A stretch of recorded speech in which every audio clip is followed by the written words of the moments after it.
If you want, you can turn to the Gospel of Matthew, chapter 6. Gospel of Matthew, chapter 6. Hope you'll pray for me as I preach to you this morning. I'd like to preach to you on the subject of how we keep it together when everything else is falling apart.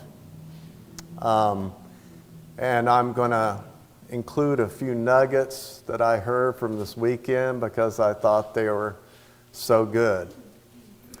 But hope you'll continue to pray for me. You know, the Bible is very clear. You know, we need to rightly divide the word. And as I've told you ad nauseum and repeatedly in the past, that if you're going to divide something, you got to at least divide it in two halves, right? But if you would divide it once, it's going to be two halves. And the Bible emphasizes there is a difference between our eternal and our now. There's a difference between eternal salvation and the salvation that we gain in time from obeying God and being loyal to Him. Also, when you think about it, there is the future promises of God that He has given us that apply to the right now. And if we live with our focus on the future, He says He will bless us in the present.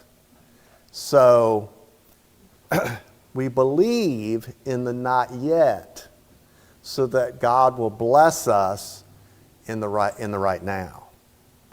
So I hope we get that assertion established. So as I live, my God is telling me to focus on my future promise and and it will affect my right now problem, because we all got right now problems. But when we do that and when we live like that, Bible says it gives us hope. And Romans chapter 8 makes this bold statement. It says we are saved by hope. What are you talking about, Paul? I thought we were saved by doing this, thought we were saved by doing that. But no, Paul says we are saved by hope. That word saved just means delivered.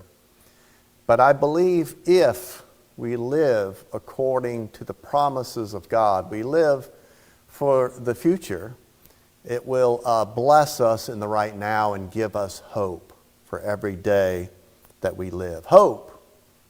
If you look at that word, study that word, I haven't done it, but I've read people who did it, sort of the etymology of that word is the stretching of the neck. It's sort of like, you know, a person at the bus stop and they're waiting for the bus and they keep stretching their neck out, waiting for the bus that will come. You're just stretching out and looking for it. So it's an earnest expectation of the creature.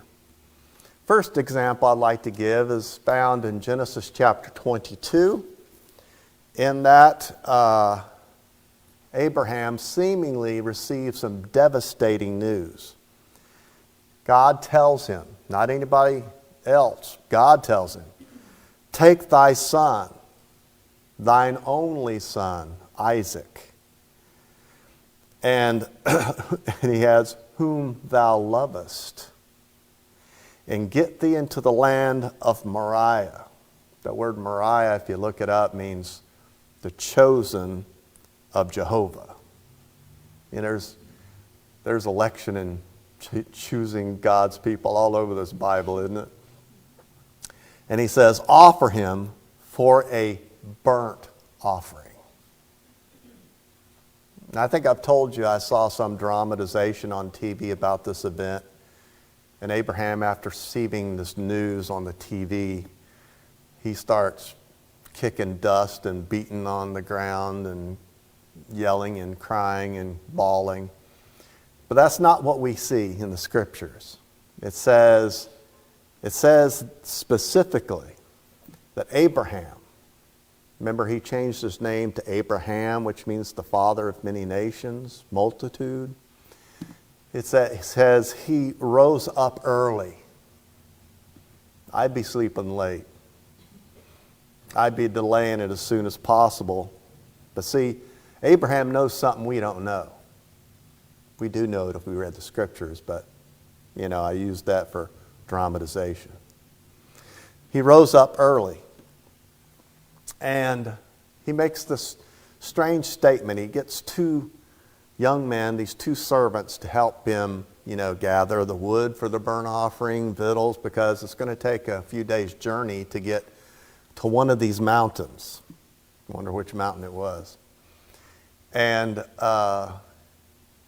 Abraham says a peculiar thing to these servants. He says, I and the lad.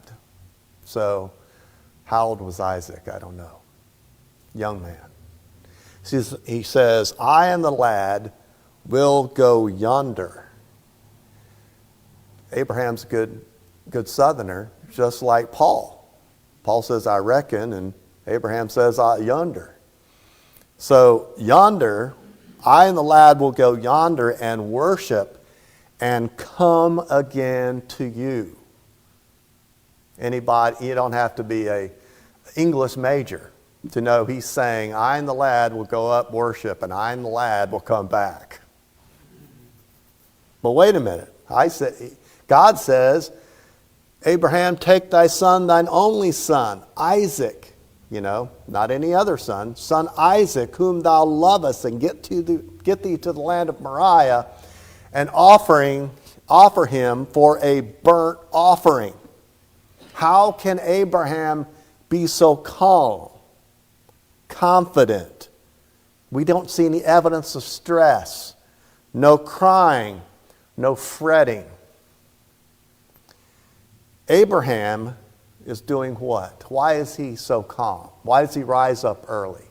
Why is he not filled with anxiety and stress? Because Abraham is focusing on his not yet rather than the now. Genesis chapter 17, brothers and sisters, this is the reason, this is the key of why Abraham is acting this way, why he can say, I and the lad will go yonder and worship and come back. Genesis chapter 17, God says, by my covenant will I establish with Isaac. That's his son. He specifically says the son Isaac, which Sarah shall bear unto thee at this time in the next year. So she's going to have Isaac. Remember, Sarah is really old. She's past having any babies. So is Abraham, but he is miraculously going to have this happen because Isaac is the child of promise. He is the child of the covenant. God says, I'll make a covenant with him. And what was that? And make of thee a great nation. So Abraham knows the promise of God, that Isaac is the promised child. He's a child of the covenant. Isaac has a future beyond being a lad on a mountain in the land of Moriah. So Abraham knows. Was Abraham playing with God? Was he just making a show, bringing a bunch of wood with him to burn Isaac on, bringing a knife with him? No, Abraham was going to obey God. He was going to take him up there. He was going to probably tie him down. He was going to plunge a knife in his breast, his son, his only son, the son thou lovest. But he knew that somehow God cannot forsake his promise, that somehow God would allow Isaac to live. Even if he killed him, he would bring him back from the dead. Abraham was so confident in that. That's the reason he could live his life without that worry and that fret and anxiety. Brothers and sisters, one day I'm going to die. I hate to break it to you, but one day you're going to die. And yet, brothers and sisters, I don't focus in on the fact that I'm going to die, but I focus on the not yet, that the fact that I'm going to live forever. The fact that we're going to live forever gives us hope every day. We just studied this past Wednesday, Romans chapter 6, verse 14. Paul says, sin shall not have dominion over you. Who's he talking to? The church at Rome, church members who had presumably had made their confession and were baptized in the church. And because they showed the evidence that they were children of God by their actions, Paul was confident to tell them that sin shall not have dominion. Notice that's in the future tense. Sin shall not have dominion over you, for you are not under the law, but under grace. So what's Paul doing for the church at Rome? What's he doing for you and I by writing that? He's telling you about your not yet. He's telling you that sin shall not have dominion over you. If you don't do this, and if you do this, and no, he doesn't make any conditions. He makes a promise of God. Sin shall not have dominion over you. But then he goes on to say, if that's the fact, if that's your case, if that's your future, if that's your not yet, then don't yield your members as servants to sin or the darkness that God has taken you out of. That's just illogical. You know, if you're a believer in grace, my friends, it should motivate you to serve God more. If it doesn't, then there's something wrong with your view of grace. And my friends, he says we're not under the law, we're under grace. That's the reason sin shall not have dominion over you. That's a great promise of God. And I want to give this little nugget. How amazing is grace? We sing that song. We sang it right before I walked up here. Amazing grace, how sweet the sound that saved a wretch like me. Let me give you the example of Manasseh. You ever heard of the Manasseh? You can turn over if you want to. You don't have to. Go to 2 Chronicles chapter 33. 2 Chronicles chapter 33. Manasseh, if you study him, Manasseh was an evil man. He's evil. He made Israel to be so sinful and idol worship and all kinds of ungodly stuff that they were worse than the Gentile nations around them. Now that's quite a feat. To not only be so evil, but to influence your whole nation to be so evil that you're more evil than the godless Gentiles that did not have the law and whatever they're doing and whatever they're worshiping. So there's that. He includes witchcraft and necromancy, and even gives his own children in sacrifice to false gods. Blood ran through the streets when Manasseh was in charge. This is not a good guy. This is an evil, evil man. But turn to Manasseh, 2 Chronicles chapter 33 and verse 11. It says, "Wherefore the Lord brought upon them the captains of the host of the king of Assyria, which took Manasseh among the thorns and bound him with fetters and carried him to Babylon." So Manasseh is now captured, taken back to Babylon. And when he was in affliction, he besought the Lord, his God, and humbled himself greatly before the God of his fathers. Brothers and sisters, being humble is not a part of our Adamic nature. If you find, my friends, there are so many great evidences of God that gives us assurance. if you find an humble person, I would be so bold as to say that you found a child of God. You know, the description of the godless is that they will not seek after God. God is not in all of their thoughts. They will not seek Him because it's not a part of their nature. But if I find somebody that's humble, that's evidence to us that they are a child of God. 1 John says, hereby we know that we are born again if we love the brethren. Do you love the brethren? Do you love the church? That's a great gift God has given you for assurance that you are one of His. I heard this nugget this weekend too, I'll share with you. If you go to a church and after the services walk out doubting your salvation, you're in the wrong church.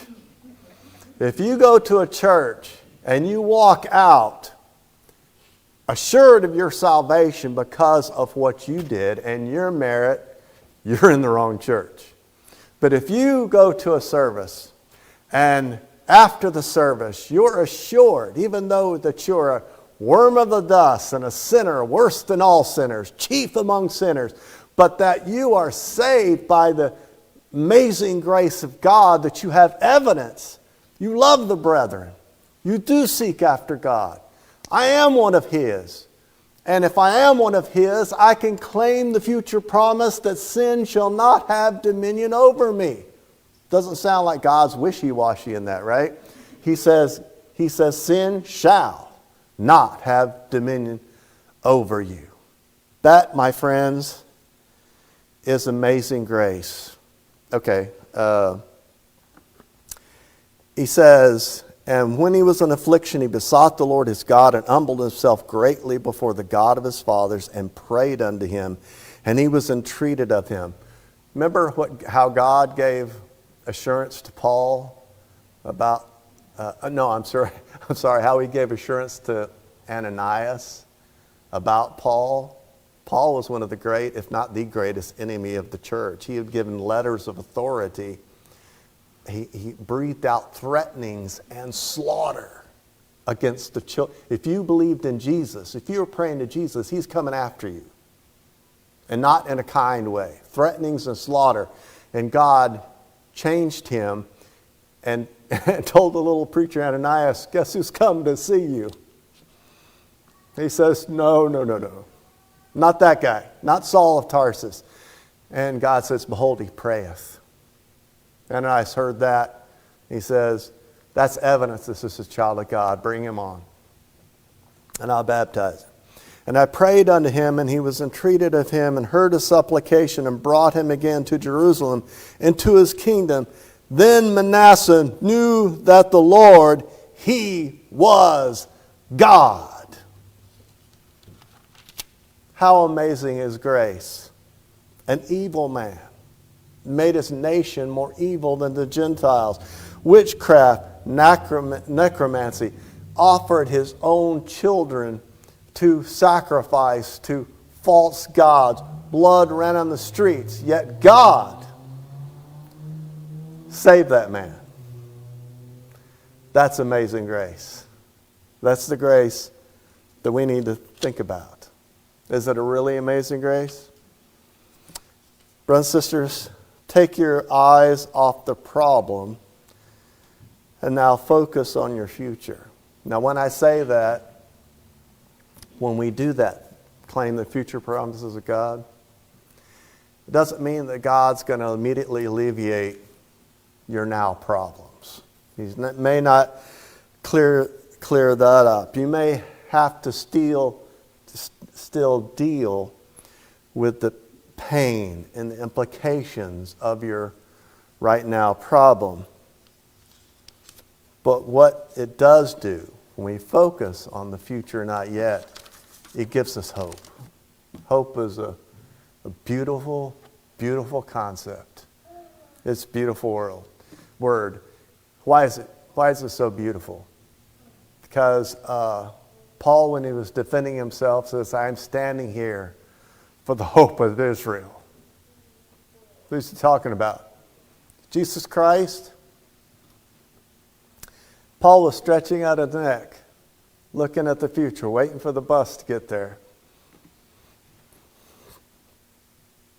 Jesus is coming. Let's go to Acts chapter 11. Acts chapter 11, there's persecution going on. King Herod is the king. And he's a politician who got in bed with a religion. Never heard that before? And he wants more power. He wants to be more popular. So what does he do? He takes James, the disciple of Christ, and beheads him. And he's cheered by the Jews, a certain segment of the Jews. And boy, he likes it. So how do I continue to be more popular? How do I continue to gain more power? I'll just behead some more apostles. How about Peter? He's a leader. You know the old saying, if you strike the shepherd, the sheep will scatter. Yeah. I kill one apostle and get popular. How about if I kill another one? So they take and arrest Peter and throw him in jail. So Peter's in the joint. And what's Peter thinking? Well, I'm just waiting. At any time, any moment, somebody's going to come in, take me out, and behead me. So, to make things more real, when we read the Bible, just put yourself in the shoes of the person you're reading about. How would you react if you were Peter? Peter should be full of anxiety, fear, fretting, worrying, pacing around, wringing his hands, etc., just waiting for somebody to come to the jail, unlock that cell door, or however it was, and bring him out to behead him. Is that how Peter was? Was Peter walking around popping Prozac and all kinds of help pills? No, it says he went to sleep.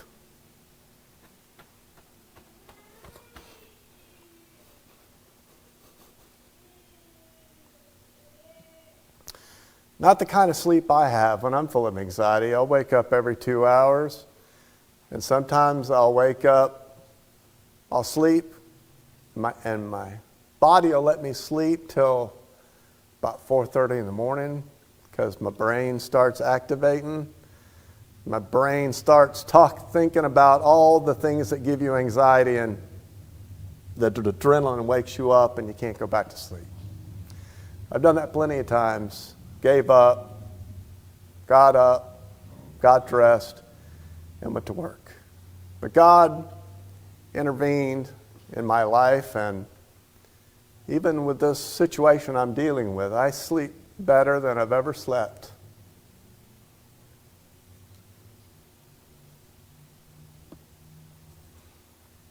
It's amazing.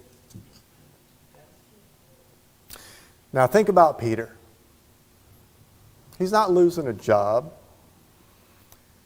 He doesn't have kid problems. He didn't have financial problems, which we do, and we have great anxiety and worry over.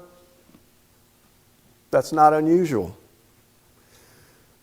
But he's facing something much more serious. So how was Peter sleeping? I think he was sleeping really good. Well, in John chapter 21, verse 18, Jesus looks at Peter and says, "Verily, verily, when thou was, young, you dressed yourself and could go anywhere you want to." He says, "But when you get old," he says, "people have to dress you. People have to take you where you want to go." Now that seems very depressing. But what did that tell Peter? Told Peter he had a future beyond the jail, beyond Herod's jail. He was going to be older. Now, I think at the time, I've read that at the time this was, Acts chapter 11 occurs, that Peter is about 34 or 35 years old. He's not old man yet. Now, what was Peter doing? Do you think it was easy? Peter, I think it was tough, but he used his faith. He drew upon the promise of God. He focused on his not yet, and it gave him calm and peace in his right now. That's the reason he could sleep. So Peter didn't fall apart, he fell asleep. My future promise, I pray, will overcome my stress and anxiety of today. Matthew chapter 8.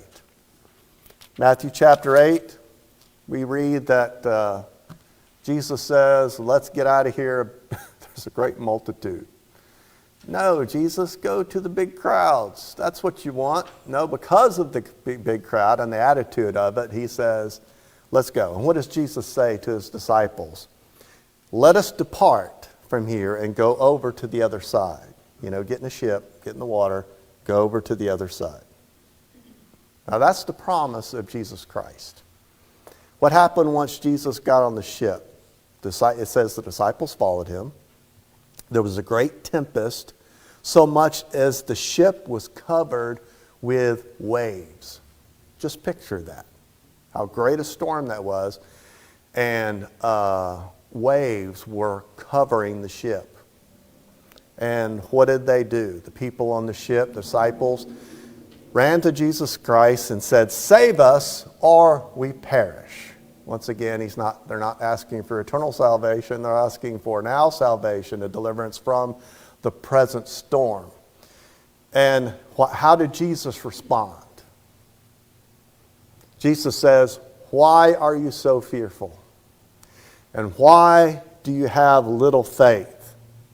And Jesus goes out and rebukes the sea and rebukes the wind, and there was a great calm. So, I think in another account, when they find Jesus Christ, what's he doing? He's in the bow of the boat, and he's sleeping. You wonder why he was sleeping? He was giving them the example of why not to be filled with worry and anxiety. Rely on the promises of God. And what was the promise? Let's get in the ship and depart and go to the other side. So that's promise number one that they could have relied on. Even if this great storm came up, there was a promise of Jesus Christ of a future deliverance that we'll go to the other side. We'll get there. Number two is that Jesus, don't you think Jesus had a future past the storm in the ship? If they knew anything about Jesus, he had a future past this. What was Jesus' destiny?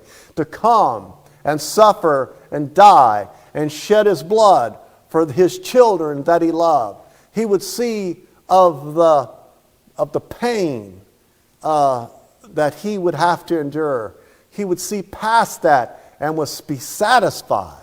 Because in Matthew chapter 1 verse 21 it says his name should be called Jesus, for he shall save his people from their sins. And Jesus had a future past that ship and past that storm. And they should have known that. He says, why are ye fearful? And why are ye of little faith? Number three, even if they didn't believe the promise that we'll go to the other side, even if they didn't believe that Jesus had a future past the storm, they should have known that Jesus could have calmed the storm if he wanted to, and he did. Carest thou not that we perish? Now, your present, my friends, is full of hope and salvation because of your reliance and focus upon the future promises of God. So what was the failings of the disciples? They were focusing on the waves and the tempest rather than on their salvation and their hope. Now let's go to Matthew chapter 6. Matthew chapter 6, verse 25. Jesus is preaching his Sermon on the Mount. And a big chunk of this sermon is how to deal with our worry and our fretting and the anxiety that we deal day by day. Matthew chapter 6, verse 25 says, "Therefore I say unto you, take no thought of your life, what you shall eat or what you shall drink, nor yet for your body, what ye shall put on. Is not the life more than meat, and the body more than raiment?" Now go down to verse 31. Matthew 6:31. "Therefore take no thought, saying, what shall we eat, or what shall we drink, or wherewithal shall we be clothed? For after all these things do the Gentiles seek." They're always sort of like me. They're looking for the new cuisine, the new taste. And he says, these are not the things that we should be focusing on. He says, "For your heavenly Father knoweth that ye have need of these things." Do you believe that the Lord knows what you need? Do you think he doesn't know what you need? Do you think you need to struggle and bite and scratch to get what you need? Or do you claim the promise of God, "Seek ye first the kingdom of God and his righteousness, and all these things shall be added unto you"? In other words, what are you seeking? You're seeking the not yet to bless you in the right now. He's saying, maybe I hadn't read the rest of this. Verse 33, "But seek ye first the kingdom of God and his righteousness, and all these things shall be added unto you." Verse 34, "Take therefore no thought for the morrow shall take thought for the things of itself. Sufficient unto the day is the evil thereof." Are you always worried about the tomorrow? Basically says, Jesus says, don't worry about, you may not be here tomorrow. Anyway, but he says, even if you're here, he says, sufficient unto today is the evil thereof. That's what you can be concerned with. Another tool in helping you. They did a survey and people worry about what's going to happen in the future. And I can't remember the percentage. It was a big percentage, like 70, 80, 90% of the things that people worry about that's going to happen in the future never occur. So we can take that with what will. But Jesus Christ on the Sermon on the Mount is preaching, don't fret, don't worry. And that brings me to the great philosopher, Marjorie Elizabeth Taylor. My mother, who once told me many times, life by the inch is a cinch, but life by the yard is hard. That's a truism you can take with you. Of course, that's based always on biblical principle. So, Jesus Christ is saying more than this in the scripture. He's saying, live by faith, not by the fret. Now, I like to think in pictures. Faith is going this way. Fretting is going that way. It's going in opposite directions. We can't be faithful and fretful at the same time. You know what I'm saying there. I think we mix them. But we can't really truly be faithful and at the same time be overly overcome by fretting. I love the concept of faith. Faith is the substance of thing hoped for. See, that's the future, right? Now, when I was a kid, I'll invoke Marjorie Elizabeth Taylor again. She would make cakes. And in making cakes, she would have a bowl. And when she poured out the batter, there was something left in the bowl. Guess what Chris Taylor was doing? He was hanging around the kitchen, waiting for that to be over. And who knows if it was healthy, raw eggs, whatever, I don't know.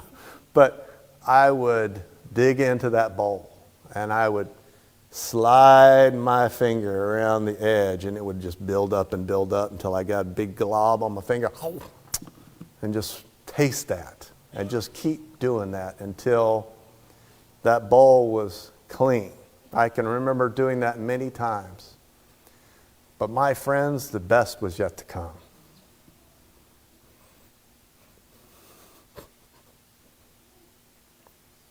Faith is the evidence of things not seen.